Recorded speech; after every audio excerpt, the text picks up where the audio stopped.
It's an evil world we live in. We can make money through armed robbery. Believe you me. We can make money, but do we engage in?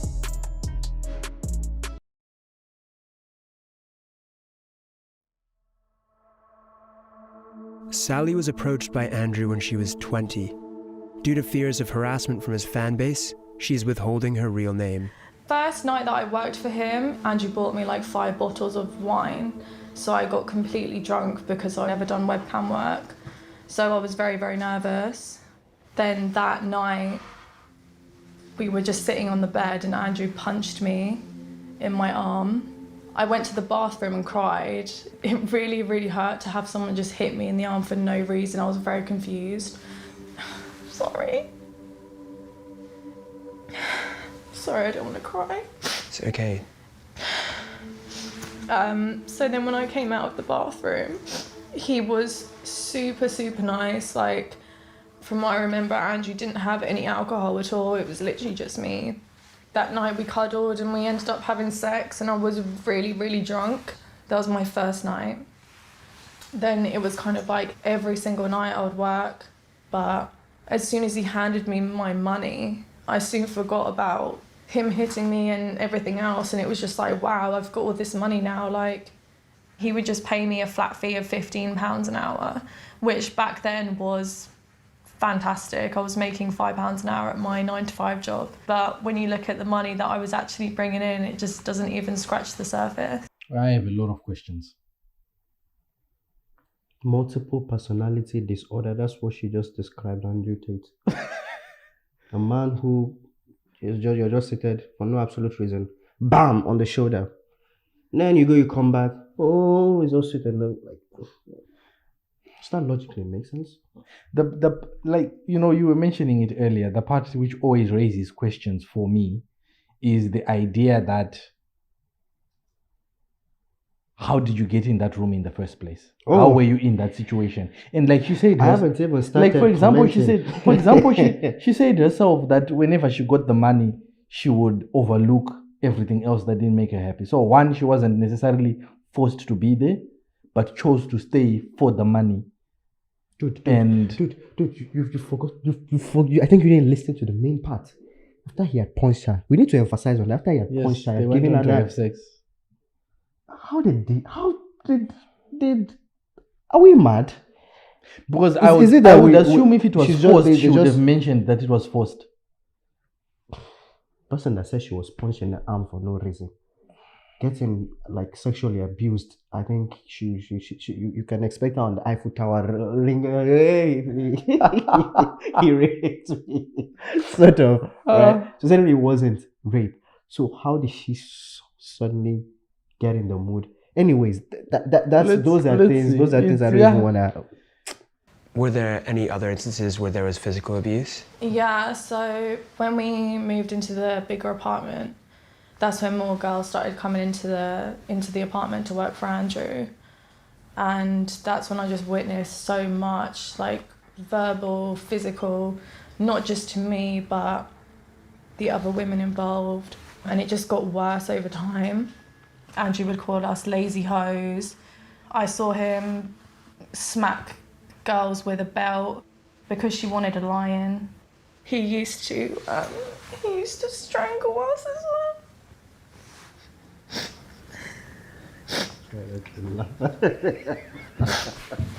This man is laughing. There was another time when he came into the making me laugh as well. Me and the other girl, we would sleep in the same bed with Andrew. But at this time, the girl had a partner, so she was not interested in Andrew at all. And I had gone to the shower, I came back and I noticed he was, like, I saw him raping her. And,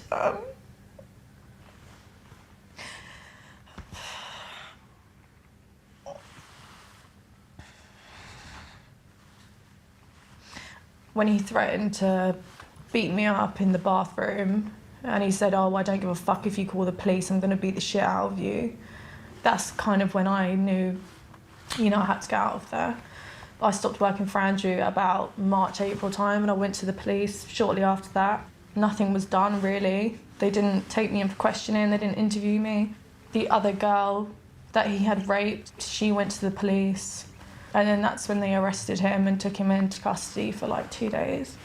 When Andrew was arrested, we were taken in for a proper interview, and it kind of just got left. I would send emails asking them to update, I'd hear nothing back. When we reached out to Hertfordshire Police about this, they had this to say. We acknowledge that there were some delays to the investigation. This was addressed at the time and apologies were made. The case was only closed in late 2019 after a case file had been sent to the Crown Prosecution Service and they took the decision not to prosecute. All those involved in the investigation were further updated at the time. The Crown Prosecution Service said in this case we carefully reviewed all the evidence provided by the police regarding each complainant and concluded it did not meet our legal test and there was no realistic prospect of a conviction. We sent a letter to each complainant explaining our decision not to charge.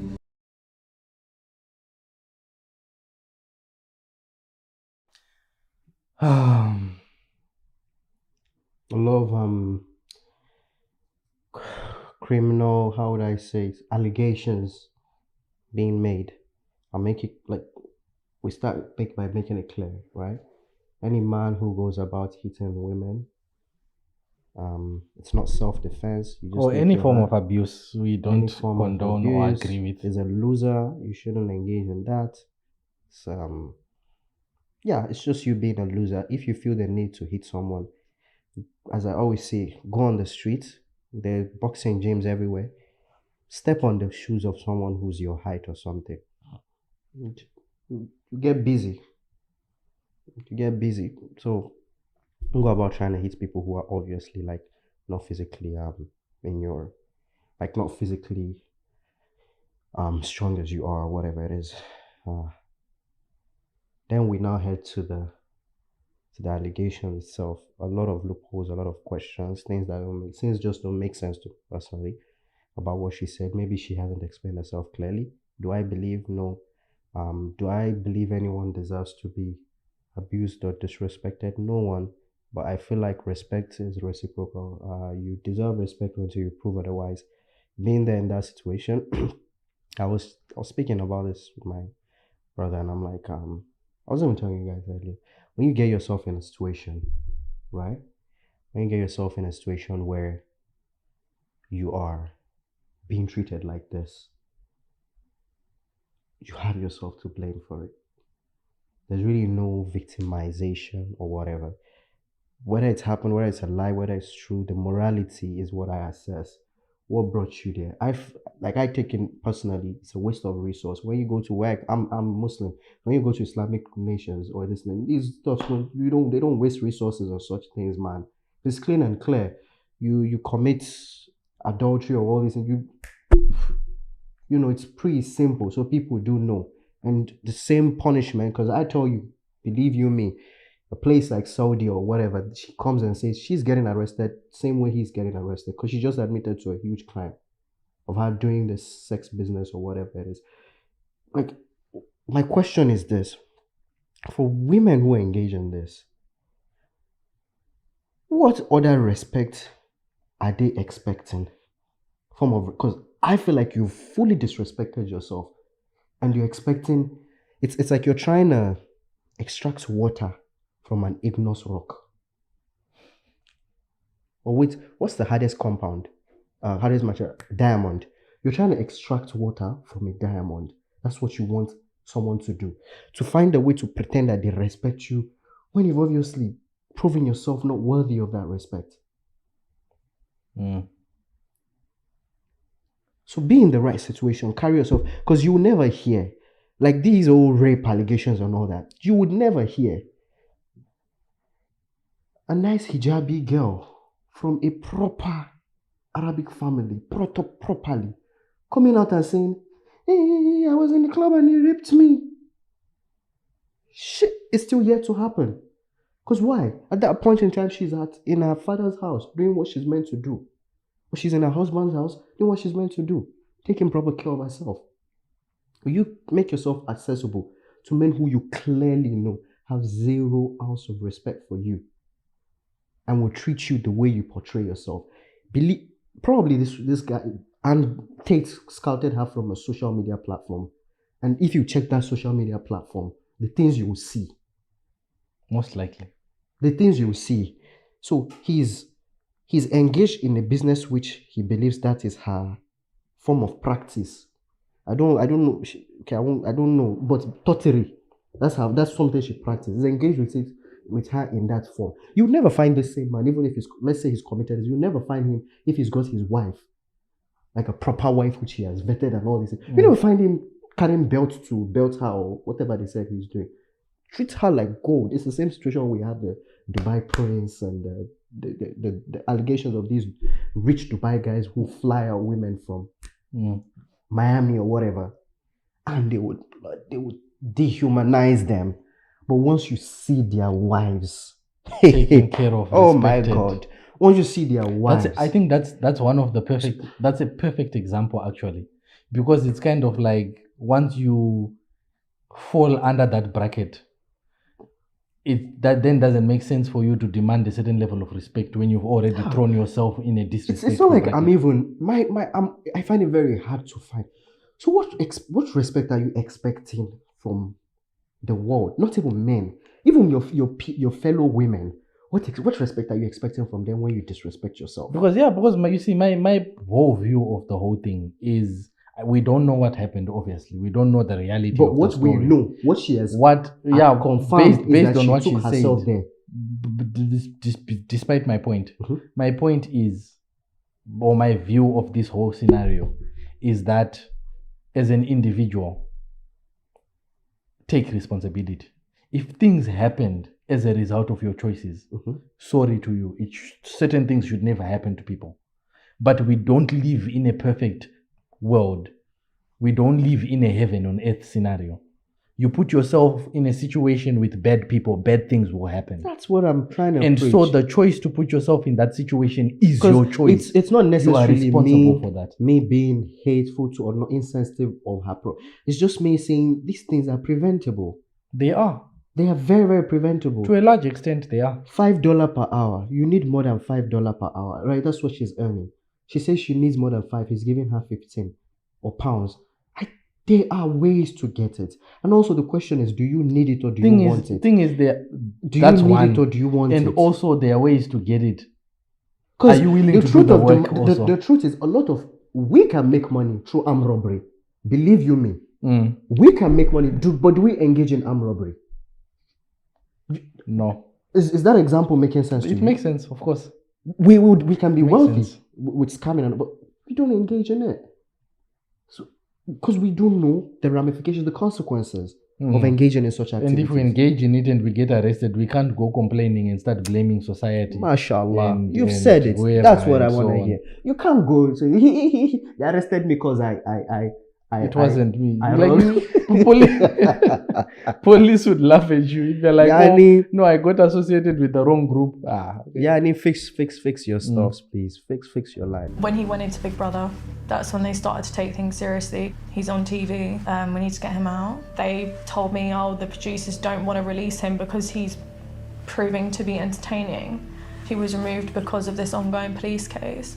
And it kind of just got left at like 2016. We reached out to Banijay UK, the company behind Big Brother, and they said, as soon as we were made aware by Hertfordshire Police on the 8th of June 2016 that Andrew Tate was being investigated by the police, we began a process of extensive consultation with Channel 5 and legal teams, including the lawyers representing Andrew Tate. During this period, and whilst we sought to clarify the details required by Channel 5 on the police investigation, Andrew was closely monitored at all times. He was removed from the house on the 13th of June. And since then, has anything come of it? Unfortunately, they turned around and just said, we can't continue this case anymore. It's just insufficient evidence. We're not going to take it to court. You witnessed the rape occurring. Did that not count as evidence for them? No. They openly said it's really, really difficult to prove rape. Very difficult. In the UK, only 1 in 100 reported rapes result in a charge, let alone a conviction. I think people have this perception that if you tell someone that you've been raped, that person instantly goes to prison. They don't realise that it's so hard to convict someone of rape. In a statement issued via his lawyer in Romania, Tate denied assault or rape.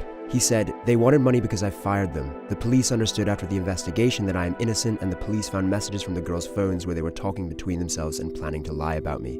Sally said, "The CPS sent a letter saying that one of the reasons they didn't charge Tate was because they found voice notes on our phones where we talked about whether we should tell the police that he gave us alcohol. We were talking about it because that is what happened. He used to get us drunk." You know, you see all these young men talking about how he's such a great guy and he's their idol and stuff, and that's so difficult to see. There are better role models out there. Don't be fooled by all the money and the nice cars and all the women. Working on yourself and becoming a better man and better mindset, yeah, but real men don't lay their hands on women. That's true.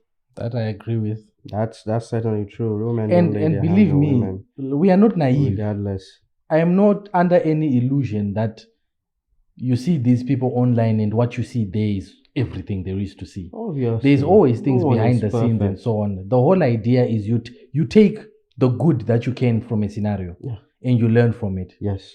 And Because we're all humans. yeah, No and one if is these perfect. things were done and is found guilty, then faces the I have a consequences for his feeling, actions. like I personally have a feeling there are elements of truth in what she said, even though there's both truth and there's lies.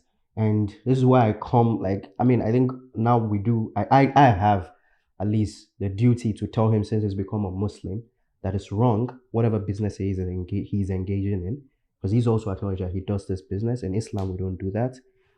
Yeah, they dehumanize themselves, they take themselves below standards and all that. I think you're a rich man already, figure out a different business to get in. It's pure haram, actually, engaging in that. Use your time to preach good things as you've been doing, right? But this business, I would personally say that I want to believe that the scholars who pulled him into Islam already told him he should pull away from it, because at the end of the day, if you look at it, there's a clear description of a woman is a downfall of a man. That's the truth. Like they've reached, like no matter how much he disregards or discredits this attack they made, it still has an impact on whether, even if it's his business or whatever. So you wanna refrain from these activities, to be honest. And if there is truth, like if what she's saying is fully true also, legally, that's a problem. That is a real problem.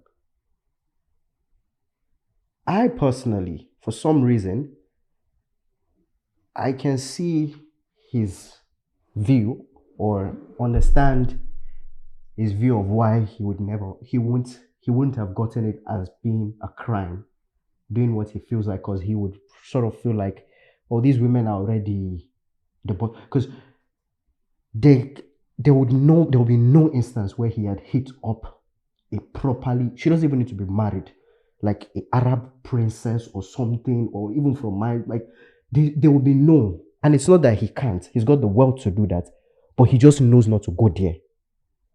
You get me? Because she hasn't used this herself well. So it's that unfortunate thought process of, well, they're already useless, I can just treat them. And that's where you hear her say he was calling them yeah, because the truth of the lazy. matter is, if let's say, for example, father was involved, as per our customs, you start talking to a guy and you say, okay, you want me to come stay with you, come meet my father. Your father sits there and talks to this man, asks questions, finds out what's going on and so on, gets to understand, spends some time, go on a proper process, barbecue, a drive, golf, process, whatever. And then only when your father is like, I like him, I agree, you can go, that it makes sense. And you find men who are lying or who are fake or who are coming for other alternatives, they would not put in the time to go golf or drink with your father and so on to try and fake, because they'll be like, I can find another girl who's easier without all of this trouble. So again, if things go through certain channels or are done properly, like you said, some of these things are avoidable. Yeah, very, very avoidable. A lot avoidable. Because like, even if you look at it, even for sisters, right? If you have a brother, if you're like, meet my brother, and you get to talk to the brother, and he comes back and he's like, I don't trust this guy. If you go, bro, they told you. Bro, I can tell you this from experience. My sisters had so many Like my high school experience, because in our own church, how we do it is they move around with us.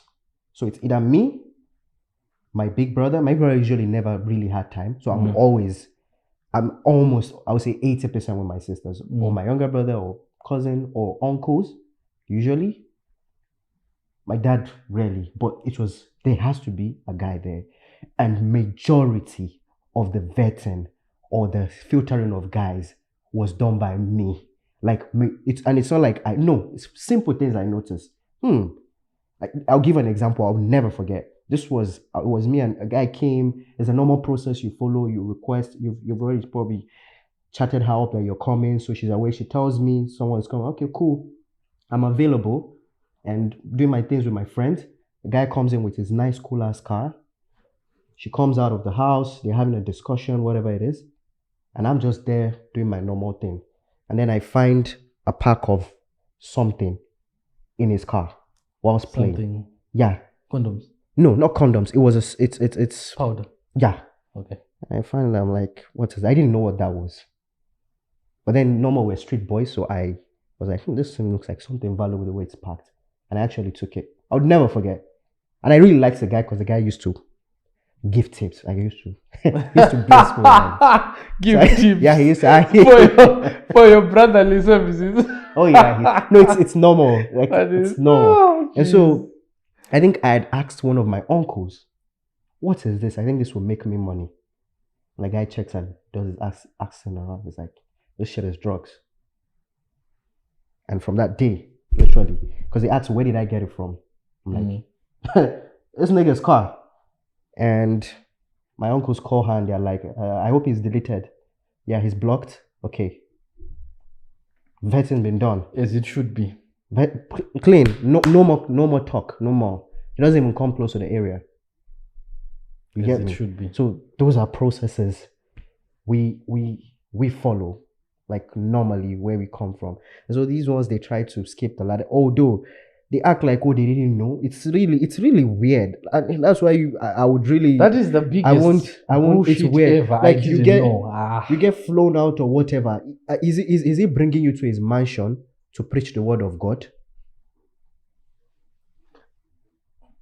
So are you coming to tap into his service just so that, for what? What does, like, do you sit and ask yourselves in why your head, is he flying me out? Why is he flying me out? What do I offer him?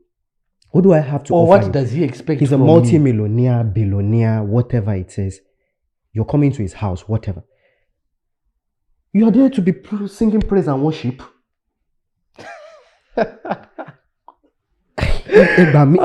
The question of the year. No, I always ask, like, if anyone can really answer that question to me. I asked even anyone who's like, okay, what are you going there to do? Praise and worship? No, it's evidence that they actually know, and even in the way they dress also. So they'll act like, I didn't know that he would need me to have sex with him or anything like that. But even by the way they dress, it's provocative. They dress in a way where, and they go there. I had someone who asked the question, he was like, how do we go on a date? You come back home with me. You get naked, we get into bed. And then tell me I didn't think we were going to. Huh? It would have been perfectly fine if you said on the date, hey, I'm going home. I would have been like, cool. Why go through all of this process? And I'm not saying anything should be forced from that point on. I'm just saying. But that's that's the reality of it. Okay, so does it now need to be a thing where they now need to be educated that, okay, when you're having to go use someone's resources, right? You're engaging in using someone's resources. And I'm not even saying their pay, no, even their time. There's an expectation. Like, ask yourself, what am I offering? Just as they have expectations. For the guys, it's already simple. What am I offering her? That she's here for the clout, or she's here for probably the money, or she's here for the fun, or the being funny, or whatever it is, the jokes out crack, right? He already knows things. Like, normally guys won't even have you if they know they have nothing to offer. That's the truth. So he's already answered this question. I've got you never ask yourself, so what am I offering? Sitting there just looking pretty, is what I'm offering. That's what they think. That's the thing. They genuinely believe that. They genuinely believe that. Oh my bloody heck, man. They genuinely believe that.